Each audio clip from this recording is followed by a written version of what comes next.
का जसा विमानाचा अपघात झाला तसा घातपाताचा संशय अनेकांच्या मनामध्ये आला.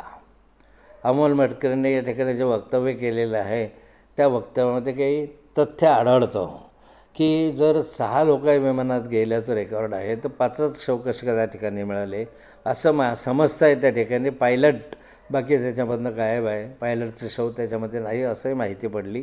पण पायलट कुठे गेला किंवा जो पायलट नसेल तर 6वा माणूस कोण होता आणि त्याचं शव कुठे गेलं. दुसरं त्यांनी जो प्रश्न विचारला आहे की इथं मी स्वतः त्या स्पॉटवर गेलो होतो, जिथं विमान जळालं त्या स्पॉटला मी व्हिजिट केली होती.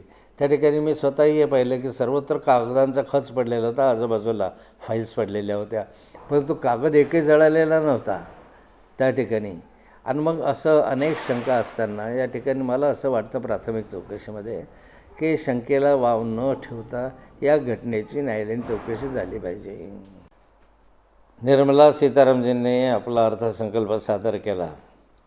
अर्थसंकल्प सादर करायचा असताना त्या अपेक्षा असतात सर्वसाधारण सामान्य जनतेच्या, त्या अपेक्षांचं प्रतिबिंब या अर्थसंकल्पामध्ये दिसत नाही. मोठ्या मोठ्या घोषणा याच्यामध्ये आहेत. आज बजेटमध्ये तूट दाखवली आहे ती 4%च्या आसपास तूट दाखवलेली आहे. नंतर GDP दाखवला आहे तो 7%च्या वर दाखवलेला. ठीक आहे, दाखवणं वेगळं आहे. GDP 7%पर्यंत जाणं एक स्वागतार्ह बाब असले तरी प्रत्यक्ष त्याची अंमलबजावणी झाली पाहिजे.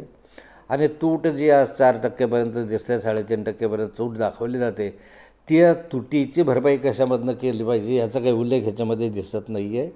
एकंदरीत पाहिलं तर ग्रामीण भागातील शेतकऱ्यांच्या संदर्भामध्ये फारसं काही दिलासा देण्यासारखं याच्यामध्ये नाही आहे.